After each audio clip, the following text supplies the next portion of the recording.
Hello students, how are you all? I hope all of you fit and fine.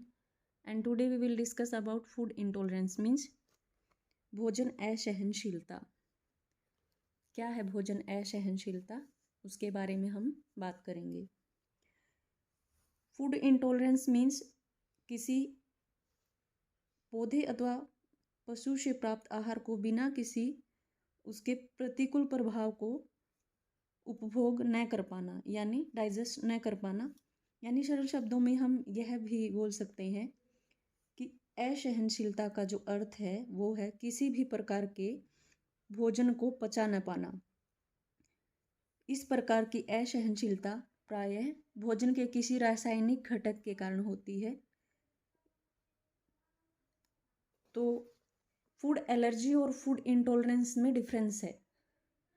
आजकल ज़्यादातर food intolerance को देखा जा सकता है, बजाय इसकी अपेक्षा फूड एलर्जी को कम देखा जाता है। लेकिन फूड एलर्जी जो है वह एक प्रॉब्लम है और फूड इंटॉलरेंस जो है वो ऐसा नहीं है कि आप कोई लाइफ रिस्क की प्रॉब्लम है। यह किस वजह से होती है कि आपका डाइजेस्टिव सिस्टम जो है वो प्रॉपरली किसी भी भोजन के तत्व को डाइजेस्ट नहीं कर पाता। यानी कई बार हम टेस्ट के चक्कर में ज़्यादा खा लेते हैं और हमारे डाइजेस्टिव सिस्टम में वो डाइजेस्ट नहीं हो पाता। ज़्यादा अमाउंट में खा लेना कई बार हमारे लिए नुकसानदेह हो सकता है। तो उस सिचुएशन में फूड इंटॉलरेंस को हमें फेस करना पड़ता है। तो आगे हम डिस्कस करेंगे वीडियो में कि इसके कारण क्या हैं, इसके सिम्टम क्या हैं और हम इसको कैसे मैनेज कर सकते हैं। तो स्टूडेंट्स, अगर आप नए हैं चैनल पे तो चैनल को सब्सक्राइब करें, लाइक करें, कमेंट करें और शेयर करें। नेक्स्ट हम वीडियो में डिस्कस करने वाले हैं जो पॉइंट, वो आप कंप्लीट वीडियो देखें, क्योंकि जो भी क्वेश्चन आपके आएगा, अगर 5 मार्क्स का क्वेश्चन आता है तो ये सारी चीज़ें उसमें आपको पॉइंट टू पॉइंट डिफाइन करनी पड़ेंगी। अगर 5 मार्क्स का क्वेश्चन आता है उसमें पहले आप लिखेंगे फूड इंटॉलरेंस, उसके बारे में राइट करेंगे, उसके बाद आप उसके कॉजेज़ राइट करेंगे, उसके बाद आप उसके सिम्टम्स और फिर उसका मैनेजमेंट कैसे करते हैं, तब आपको पूरे 5 मार्क्स मिलेंगे। कहीं पे भी आपका कोई भी मार्क्स कट नहीं होगा। तो वीडियो को आगे बढ़ाते हैं। तो किस कारण से होता है वो हम अभी बात करने वाले हैं। फूड इंटॉलरेंस किस कारण होता है? पाचक जो एंजाइम होते हैं, जो डाइजेस्टिव एंजाइम होते हैं, उनकी एब्सेंस है अगर बॉडी में, या भोजन में पोषक एंजाइम की कमी के कारण यह फूड इंटॉलरेंस आपको फेस करनी पड़ती है। लाइक अगर आप दूध में स्थित लैक्टोज को पचाने के लिए शरीर में लैक्टोज नामक एंजाइम की आवश्यकता होती है। यदि शरीर में इस एंजाइम की कमी है तो आपको दूध को पचाने में दिक्कत होती है, यानी आपको दूध जो है वो डाइजेस्ट नहीं होगा। यदि शरीर में इस एंजाइम की कमी होगी तो क्या होगा? आपको फूड इंटॉलरेंस प्रॉब्लम हो सकती है। नेक्स्ट, अगर कार्बोहाइड्रेट्स वाले जो एंजाइम होते हैं, इनकी कमी के कारण भी फूड इंटॉलरेंस प्रॉब्लम को फेस करना पड़ता है। और एक और आपको इस कारण से यह हो सकता है कि जेनेटिक प्रॉब्लम हो, आपके पेरेंट्स में अगर किसी के साथ ये प्रॉब्लम है, फूड इंटॉलरेंस की प्रॉब्लम होती है, तो आप में भी यह प्रॉब्लम हो सकती है। तो 2 कारण हैं कि डाइजेस्टिव एंजाइम का ना होना, एब्सेंस होना, और दूसरा जेनेटिक प्रॉब्लम। तो ये 2 ही कारण हैं। या फिर किसी बीमारी के कारण आपका अगर डाइजेस्टिव सिस्टम प्रॉपरली वर्क नहीं कर रहा, उस सिचुएशन में भी आपको फूड इंटॉलरेंस हो सकती है। Now symptoms of food intolerance. क्या क्या हो सकता है अगर आपको फूड इंटॉलरेंस प्रॉब्लम है? तो स्टमक पेन हो सकता है, वोमिटिंग हो सकती है, इरिटेबिलिटी हो सकती है, नर्वसनेस हो सकती है, हेडेक हो सकता है, हार्ट बर्न हो सकता है, क्रैम्प आ सकते हैं। तो ये सारी चीज़ें अगर आपको फेस करनी पड़ती हैं तो आपको थोड़ा आइडिया हो सकता है कि मुझे फूड इंटॉलरेंस प्रॉब्लम हो सकती है। नेक्स्ट हम डिस्कस करेंगे कि इसको ठीक किया कैसे जा सकता है, मैनेजमेंट ऑफ फूड इंटॉलरेंस। तो इसके लिए आपको ज़्यादा कुछ नहीं करना पड़ेगा। अगर आपको आइडिया है कि मुझे फूड इंटॉलरेंस है, तो आप अपने डाइट सिस्टम में छोटे मोटे चेंजेस करके भी इसको ठीक कर सकते हैं। अगर आप यही क्लियर नहीं कर पाते कि मुझे है क्या प्रॉब्लम और किस चीज़ से है, मैं किस चीज़ को डाइजेस्ट नहीं कर पा रहा हूँ, तो फिर आपको डॉक्टर के पास जाके उससे एडवाइस लेने की आवश्यकता है। आप डॉक्टर के पास जाएं और अपनी प्रॉब्लम बताएं, तो डॉक्टर जैसे आपको गाइड दे, आपके खाने से संबंधित जो भी आपको बोले तो वो आपको करना है। तो ज़्यादा डिफ़िकल्ट ट्रीटमेंट नहीं है इसका, इजीली इसका ट्रीटमेंट हो सकता है। तो आज ये हमारा टॉपिक क्लियर हो गया है। स्टूडेंट्स कंप्लीट वीडियो देखें, बीच में ना छोड़ें। आपका हर एक चैप्टर और आपके चैप्टर का हर एक टॉपिक इम्पोर्टेंट है। आगे हम बात करेंगे कि फूड मिथ्स क्या होते हैं, क्या क्या धारणाएं बनी हुई हैं, नेक्स्ट हम डिस्कस करने वाले हैं। आज हमारा फिर ये सेकंड यूनिट फिनिश हो जाएगा। भोजन के विषय में आज से बहुत सारे धारणाएं बनी हुई हैं या भ्रांतियां या भ्रम फैले हुए हैं कि हमें यह नहीं खाना चाहिए, किस समय खाना चाहिए, किसके साथ खाना चाहिए और किसके साथ नहीं खाना चाहिए, अगर खा लिया तो ये हो जाएगा। तो ऐसे सिर्फ भारत में ही नहीं, पूरे विश्व में ऐसी भ्रांतियां फैली हुई हैं कि हमें कितनी बार, कब कब और कैसे कैसे खाना चाहिए। ऐसा करने से ये मिथक जो है कई बार सही भी लगते हैं, बहुत सारे लोग इन पे विश्वास करते हैं, लेकिन साइंटिफिकली कोई भी चीज़ प्रूव नहीं है इनमें से जो जो धारणाएं बनी हुई हैं। हम आज के युग में साइंटिफिकली जो चीज़ प्रूव है उसी पे बिलीव करते हैं। तो सबसे फर्स्ट पॉइंट हमारा जो है वो ये है कि पोटैटोज मेक यू फैट। मतलब क्या धारणा बनी हुई है कि आलू जो है आपको,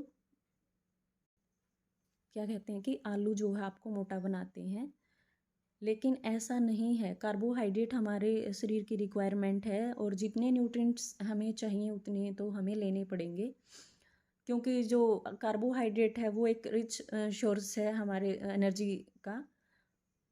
तो वो हमारी डेली की जो एनर्जी डिमांड होती है वो उसको पूरा करता है। अगर उससे ज़्यादा एक्सेस में आप कार्बोहाइड्रेट लेते हैं तो आपकी बॉडी के अंदर फैट कलेक्ट हो जाता है और आपका वेट जो है इंक्रीज हो जाता है। नेक्स्ट हमारा पॉइंट है fat free products will help you in losing weight. मतलब ये भी धारणा बनी हुई है कि अगर लेबल लगा हो फैट फ्री है, शुगर फ्री है या क्रीम नहीं, इस प्रकार की चीज़ें हैं जो हम ज़्यादा खा लेते हैं, क्योंकि हम लेबल देख के ही उनको खाते हैं कि इसमें तो ये चीज़ नहीं है, तो खा लेते हैं, कोई दिक्कत नहीं होगी। और ऐसा करके हम उनको ज़्यादा अमाउंट में खा लेते हैं जिससे बॉडी के अंदर ज़्यादा कैलोरीज इकट्ठा हो जाती है और जो हमारा वेट इंक्रीज़ करती है। तो ऐसी चीज़ों को ये सोच के ज़्यादा ना खाएं कि ये वेट इंक्रीज़ नहीं करेंगी। नेक्स्ट हमारा जो पॉइंट है, eggs increase cholesterol level so avoid them. ये सच है कि ज़्यादा अगर मात्रा में खाया जाए तो हमारा कोलेस्ट्रॉल लेवल जो है इंक्रीज़ हो जाता है, लेकिन डेली रूटीन में अगर आप एक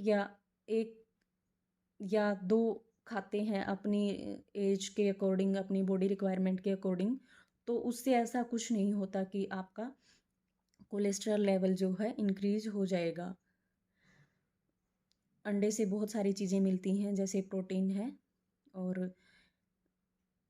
vitamin A, B, D, G, zinc, iron, calcium, phosphorus. तो बहुत सारी चीज़ें हैं जो हमारी डेली रिक्वायरमेंट में काम आती हैं। तो ज़्यादा खाना अवॉइड करें, एक मात्रा में खाना सही रहता है। नेक्स्ट हमारा जो पॉइंट है, drinking वाहिल eating makes you fat.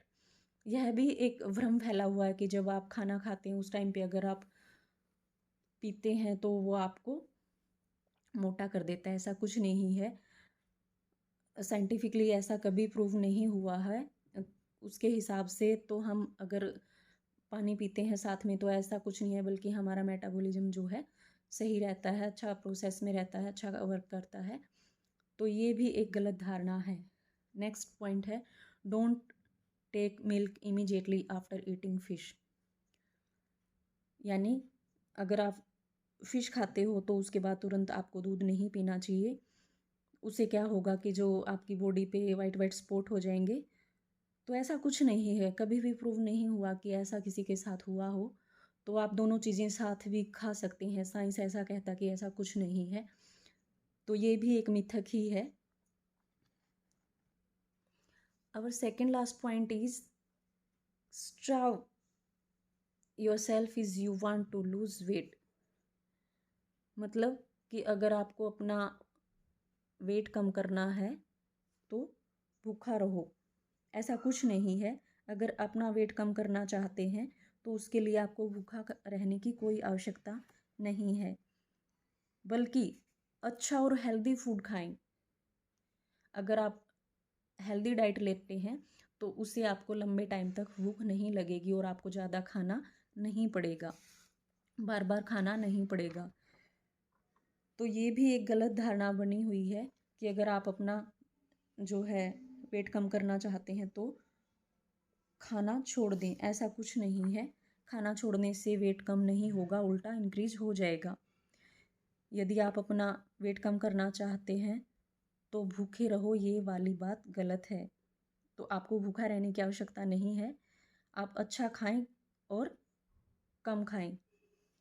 Next और last point, exercise makes you eat मोर।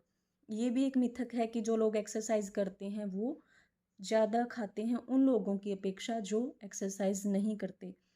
लेकिन ऐसा कुछ नहीं है। जो लोग एक्सरसाइज करते हैं वो कम खाते हैं और वो लोग जो फ्री रहते हैं, कोई एक्सरसाइज नहीं करते हैं, वो ज़्यादा खाते हैं। तो एक्सरसाइज करने वालों के लिए जो धारणा बनी हुई है कि वो लोग ज़्यादा खाते हैं, तो ऐसा कुछ नहीं है। तो हमारा जो सेकंड चैप्टर है वो क्लियर हो गया है। आई होप वीडियो आपकी हेल्प करे आपकी एग्ज़ाम प्रिपरेशन में और आप अच्छे मार्क्स लाएं। तो हमारी 2 यूनिट कंप्लीट हो चुकी हैं। नेक्स्ट वीडियो में हम 3rd यूनिट स्टार्ट करेंगे।